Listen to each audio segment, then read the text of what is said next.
नमस्कार दोस्तों, Kotputli online platform पर आप सभी का स्वागत है। दोस्तों, इससे पहले हमने बंगाल की खाड़ी के अफातंत्र में बाणगंगा नदी और चम्बल नदी के बारे में अध्ययन किया। चम्बल नदी की सहायक नदियाँ मेज नदी, पार्वती नदी और काली सिंध नदियों के बारे में अध्ययन किया। आज हम काली सिंध नदी की सहायक नदियों के बारे में अध्ययन करेंगे। तो दोस्तों, कृपया इस वीडियो को स्किप न करें, ये क्लास भी महत्वपूर्ण होने वाली है। इस फैक्ट से रिलेटेड एग्ज़ाम में बार बार प्रश्न पूछ जाते हैं, तो दोस्तों स्किप न करें। तो चलिए दोस्तों शुरुआत करते हैं। काली सिंध जो नदी है उसकी सहायक नदी आहू नदी। आहू नदी का उद्गम की बात करें तो आहू नदी का उद्गम मध्य प्रदेश के सुसनेर क्षेत्र से यह निकलती है और झालावाड़ जिले के नंदपुर नामक स्थान से राजस्थान में प्रवेश करती है। दोस्तों, सुसनेर मध्य प्रदेश के सुसनेर क्षेत्र से निकलती है और राजस्थान की झालावाड़ जिले के नंदपुर नामक स्थान से राजस्थान प्रवेश करती है। फिर राजस्थान में यह नदी झालावाड़ जिले में स्थित गागरू नामक स्थान है, उस पर काली सिंध में मिल जाती है। दोस्तों, काली सिंध व आहू का जो संगम है सामेला कहलाता है। दोस्तों, वेरी वेरी इंपॉर्टेंट दोस्तों, जो झालावाड़ ज़िले में गागरून का जलदुर्ग स्थित है। जहाँ झालावाड़ ज़िले में गागरून का जलदुर्ग स्थित है। आहू नदी की जो सहायक नदी है पिपलाद परियोजना का निर्माण किया गया है। दोस्तों, आहू नदी की सहायक नदी पिपलाद परियोजना का निर्माण किया गया है। नेक्स्ट फैक्ट देख लेते हैं दोस्तों। परवन नदी, ये भी काली सिंध की सहायक नदी है। परवन नदी के उद्गम की बात करें तो मध्य प्रदेश से होता है। मध्य प्रदेश में मालवा के पठार से अजनार व घोड़ा पछाड़ नामक नदियों की संयुक्त धारा के रूप में होता है। दोस्तों, परवन नदी दो धाराएं होती हैं, अजनार और घोड़ा पछाड़। दो धाराओं के मिलने से परवन नदी का उद्गम होता है। यह राजस्थान में झालावाड़ जिले के मनोर थाना तहसील के खरीबोर नामक स्थान से प्रवेश करती है। दोस्तों, मनोहर थाना दुर्ग झालावाड़ का, इसमें परवन व कालीखो नदी के संगम पर स्थित है। दोस्तों, झालावाड़ का जो मनोहर थाना दुर्ग है परवन एवं कालीखो नदी के संगम पर स्थित है। दोस्तों, नेक्स्ट फैक्ट बात करते हैं दोस्तों। यहाँ से नदी सांपों की शरण स्थली के नाम से प्रसिद्ध शेरगढ़ अभ्यारण्य जो कि बारां में से होकर बारां के प्लायता के समीप रामगढ़ नामक स्थान पर काली सिंध में मिल जाती है। दोस्तों, वेरी इंपॉर्टेंट दोस्तों, बारां जिला काली सिंध पार्वती व परवन नदियों के बीच स्थित है। दोस्तों, जो बारां जिला है काली सिंध नदी पार्वती नदी व परवन नदियों के बीच स्थित है। नेक्स्ट बात करते हैं दोस्तों निमाज नदी, ये भी परवन नदी की सहायक नदी है। निमाज नदी का उद्गम की बात करें तो मध्य प्रदेश की विंध्याचल पहाड़ियों में स्थित मानपुरा तहसील के राजगढ़ नामक स्थान से निकलती है और वहां से निकलकर झालावाड़ जिले के कोलू खेड़ी नामक स्थान से राजस्थान में प्रवेश करती है। दोस्तों, वेरी वेरी इंपॉर्टेंट दोस्तों, यहाँ से एग्ज़ाम बार बार प्रश्न यहीं से बनाते हैं।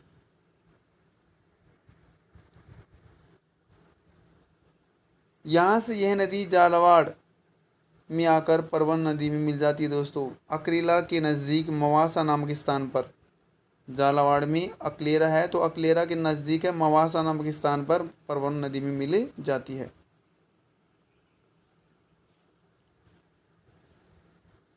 नेक्स्ट बात करते हैं दोस्तों बामनी नदी, जिसे वापनी नदी या ब्राह्मणी नदी के नाम से जाना जाता है। उद्गम की बात करें बामनी नदी का तो चित्तौड़गढ़ जिले की बेंगू तहसील के हरिपुरा गांव से इसका उद्गम माना जाता है। दोस्तों, वेरी वेरी इंपॉर्टेंट दोस्तों, हरिपुरा गांव से इसका उद्गम माना जाता है। जहां से यह नदी मीन्स हरिपुरा गांव से यह नदी मध्य प्रदेश की सिंगोली नीमच में बहती हुई पुनः चित्तौड़गढ़ में प्रवेश कर भैंसरोडगढ़ दुर्ग के समीप चंबल नदी में मिल जाती है। दोस्तों,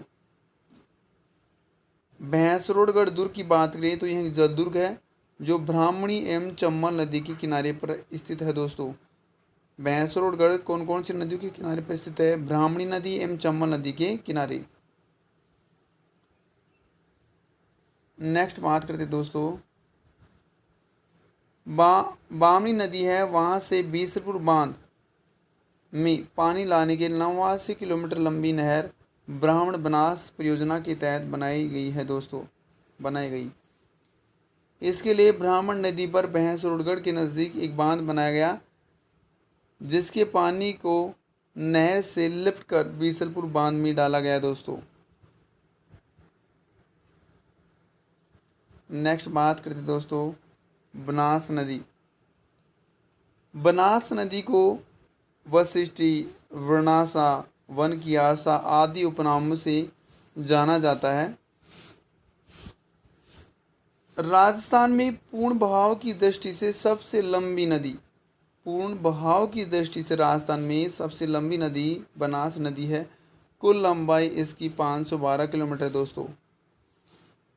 यह नदी पूर्णतः राजस्थान में बहने वाली सबसे बड़ी नदी है, जिसका सर्वाधिक प्रभाव टोंक जिले में दोस्तों। बनास नदी का सर्वाधिक प्रभाव कौन से जिले में है? टोंक जिलों में, टोंक जिले में दोस्तों। अब बात करते दोस्तों कि टोंक व अजमेर जिले में इसका प्रवाह क्षेत्र सर्पिलाकार है दोस्तों, ऐसे ऐसे करके सर्पिलाकार है।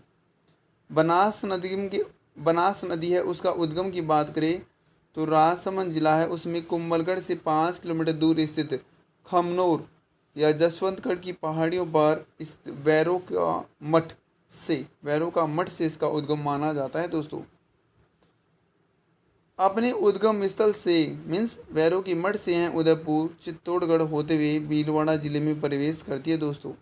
वेरी वेरी इंपॉर्टेंट दोस्तों। जहां मांडलगढ़ के समीप नंदराय नामक ग्राम में कोठार नदी बनास नदी में आकर मिल जाती है, जहां मेजा बांध बनाया गया है दोस्तों।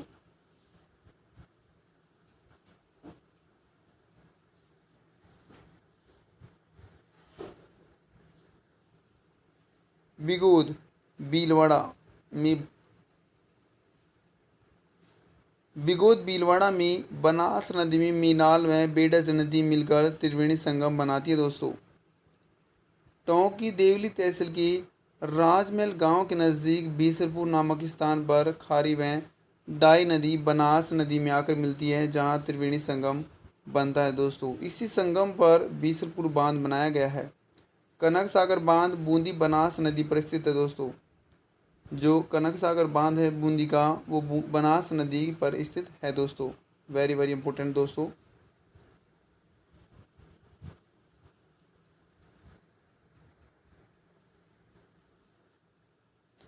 अब बात करते हैं दोस्तों बनास नदी का उद्गम स्थल।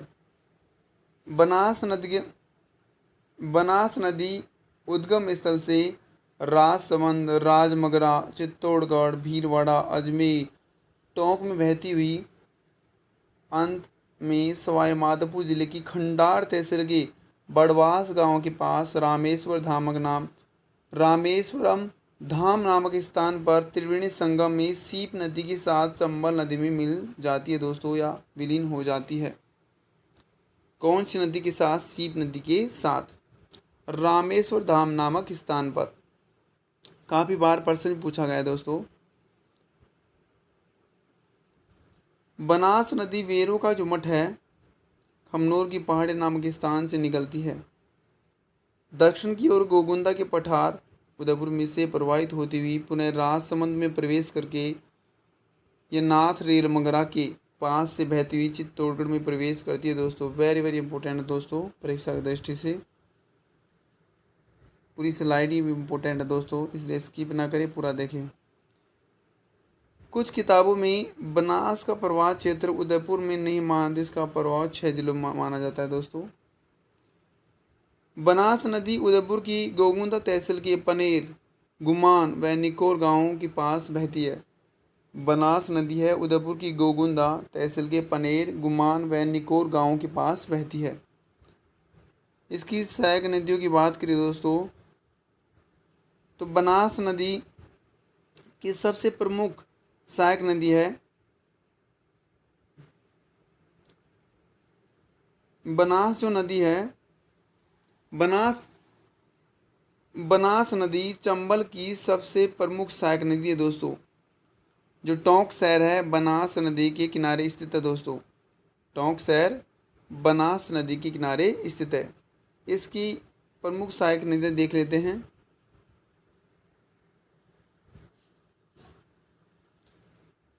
बेडस, कोठारी, खारी, मीनाल, बांडी, मोरेल आदि इसकी सहायक नदियाँ हैं दोस्तों। अब बात करते तो बनास नदी की सहायक नदियों के बारे में विस्तार से कि इनका उद्गम कहाँ कहाँ से होता है। पहली आती है बेडच नदी। बेडच नदी को आयड नदी के नाम से भी जाना जाता है दोस्तों। बनास नदी की जो सहायक नदी है बेडच नदी 157 किलोमीटर है दोस्तों, जो आयड के नाम से गोगुंदा की पहाड़ियों से निकलती है। उद्गम कहाँ से होता है बेडच नदी का? गोगुंदा की पहाड़ियों से।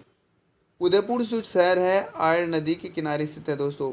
वेरी इंपॉर्टेंट दोस्त है, मोस्ट इंपॉर्टेंट फैक्ट है दोस्तों कि उदयपुर शहर है कौन से नदी के किनारे स्थित है? आयड नदी के किनारे, जहाँ स्थित उदय सागर झील में से निकलने के बाद आयड का नाम बेडच हो जाता है दोस्तों। यहाँ से नदी चित्तौड़गढ़ जिले में बहती है, जहाँ गंभीरी जो नदी है आकर बेडच नदी में मिल जाती है दोस्तों।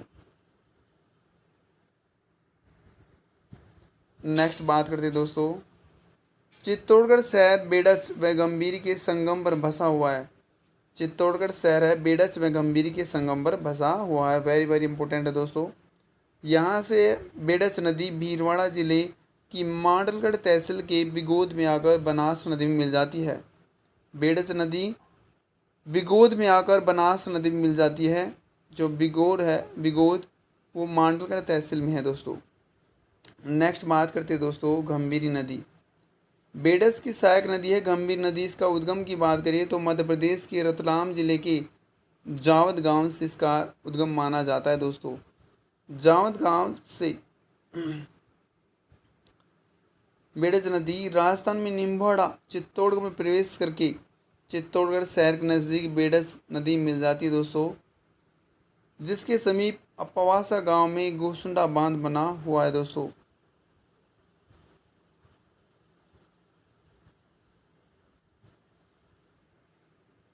जो बेडस नदी है,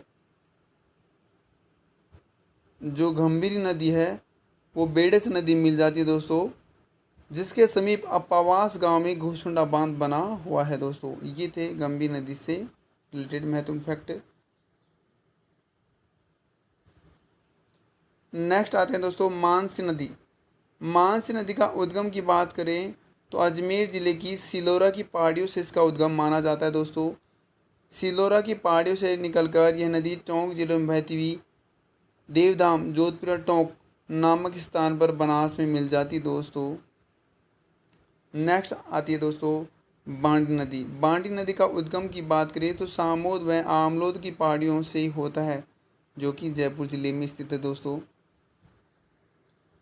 नेक्स्ट बात करते हैं दोस्तों, वहाँ से यह नदी जयपुर तथा टोंक जिलों में बहती हुई देवधाम जोधपुर टोंक नामक स्थान पर धनीस में मिल जाती है दोस्तों। राजस्थान में बांडी के नाम से 3 नदियाँ हैं दोस्तों। एक बांडी नदी लूनी की सहायक नदी है जो पाली में बहती है। एक बांडी नदी अजमेर की फौज सागर झील में बहती है दोस्तों, और एक हम बात कर रहे थे ये वाली मीनाल नदी। बनास की सहायक नदी है मीनाल नदी। चित्तौड़गढ़ जिले में बेंगू से निकलती है। बेंगू से निकलकर और भीलवाड़ा में प्रवेश करते ही मीनाल जलप्रपात बनाती है दोस्तों। भीलवाड़ा में प्रवेश करते ही मीनाल जलप्रपात बनाती है। अंत में भीलवाड़ा जिले के बिगोद में आकर बनास में मिल जाती है, और बनास में मिलती हुई बनास बेडस व मीनाल का त्रिवेणी संगम बनाती है दोस्तों। वेरी इंपॉर्टेंट दोस्तों परीक्षा की दृष्टि से।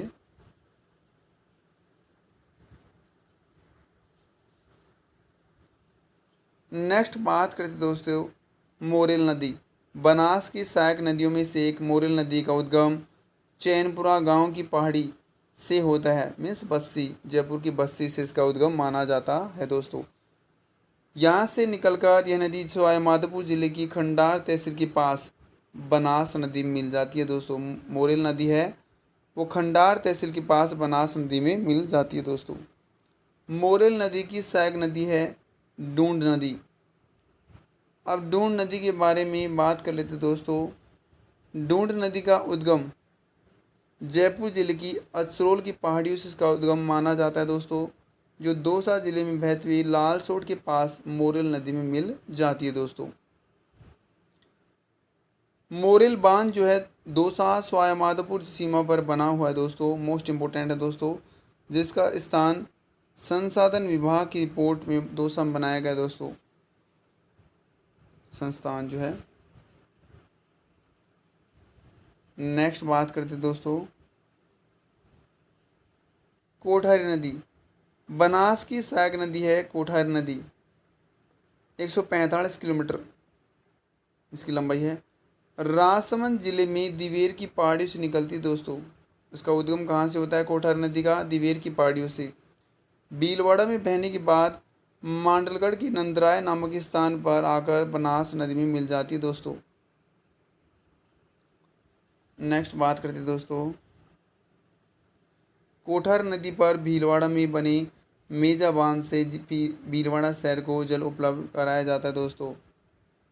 सरकारी दस्तावेज है उसके आधार पर इसका उद्गम भीलवाड़ा के होरेरा ग्राम से माना जाता है दोस्तों। नेक्स्ट बात करते हैं दोस्तों खारी नदी। बनास नदी की सहायक नदी खारी नदी।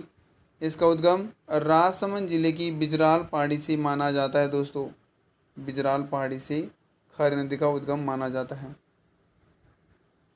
नेक्स्ट बात करते हैं दोस्तों बिजराल पहाड़ी से निकलकर भीलवाड़ा के आसिन शहर के किनारे से बहती हुई अजमेर के बाद टोंक में आकर देवली तहसील के राजमहल के नज़दीक बीसलपुर बांध के समीप बनास में मिल जाती है दोस्तों। नेक्स्ट बात करते हैं दोस्तों डाई नदी। ये भी बनास की सहायक नदी है। उद्गम इसका होता है अजमेर ज़िले की किशनगढ़ पहाड़ी से डाई नदी का उद्गम होता है दोस्तों। वहाँ से यह जो अजमेर में टोंक में बहती हुई टोंक जिले की देवली तहसील के राजमहल गांव के नज़दीक बीसलपुर बांध के समीप बनास में मिल जाती है दोस्तों। मोस्ट इम्पोर्टेंट है दोस्तों परीक्षा की दृष्टि से। नेक्स्ट बात करते दोस्तों बीसलपुर जो बांध के समीप बनास डाई प्लस खारी मिलकर त्रिवेणी संगम बनाती है दोस्तों।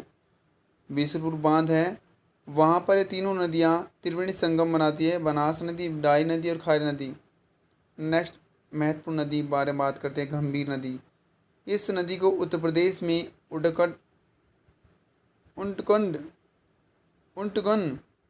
उंटकन नदी के नाम से जाना जाता है दोस्तों।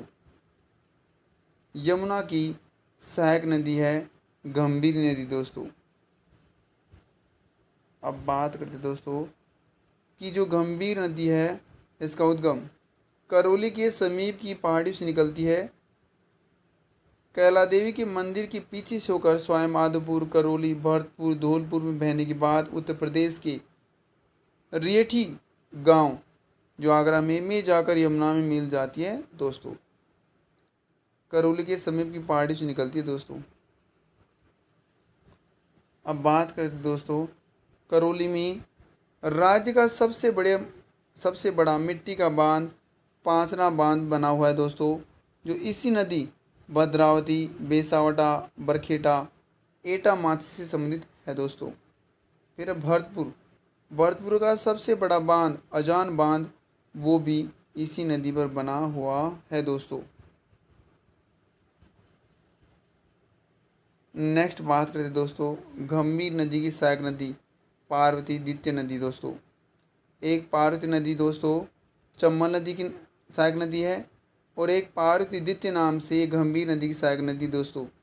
पार्वती नदी का उद्गम की बात करें तो ये करौली की जिले की सपोटरा तहसील की छावर की पहाड़ियों से इसका उद्गम माना जाता है दोस्तों, जिसके किनारे पार्वती बांध बना हुआ है दोस्तों। नेक्स्ट बात करते दोस्तों, यहाँ से नदी धौलपुर के राजाखेड़ा तहसील के खड़गपुर गांव में आकर गंभीर नदी में मिल जाती है दोस्तों। अब बात करते दोस्तों कुछ त्रिवेणी संगम जो नदियाँ बनाती हैं उनके बारे में दोस्तों। त्रिवेणी संगम नदियों का जो संगम है,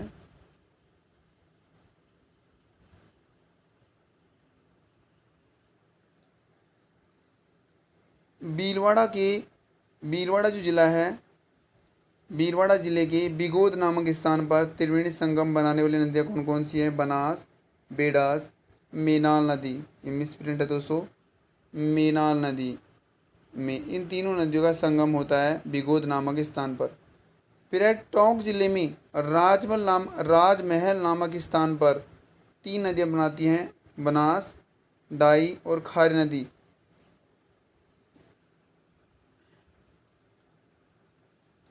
बनास, डाई, खारी नदी ये त्रिवेणी संगम बनाती हैं। फिर है सवाई माधोपुर जिला, इसमें रामेश्वर नामक घाट पर बनास, चंबल, शिव नदियाँ त्रिवेणी संगम बनाती हैं। फिर है डूंगरपुर जिला, इसमें बेणेश्वर नामक स्थान पर 3 नदियाँ त्रिवेणी संगम बनाती हैं, सोम, माही, जाखम। इसकी ट्रिक है सोमाजा बेणेश्वर धाम, ये आप कह सकते हो दोस्तों। और टोंक में देवधाम जोधपुर नामक स्थान पर 3 नदियाँ बांडी, मासी, बनास नदी है, ये त्रिवेणी संगम बनाती हैं दोस्तों। तो दोस्तों आज हमने बंगाल की खाड़ी से रिलेटेड महत्वपूर्ण फैक्ट पढ़ लिए। बंगाल की खाड़ी से जुड़ा जो अफवातंत्र है या बंगाल की खाड़ी का अफवातंत्र है उसके बारे में हमने कंप्लीट जो महत्वपूर्ण फैक्ट थे एग्ज़ाम की दृष्टि से वो हमने पढ़ लिए हैं दोस्तों। पढ़ेंगे नेक्स्ट कंटेंट के बारे में दोस्तों यदि आपको गोकुल सर की मेहनत और ये कंटेंट आपको पसंद आया तो प्लीज़ लाइक करें, शेयर करें और सब्सक्राइब करें, बेल आइकन प्रेस करें ताकि वीडियो संबंधी नोटिफिकेशन आपको तुरंत मिल जाए।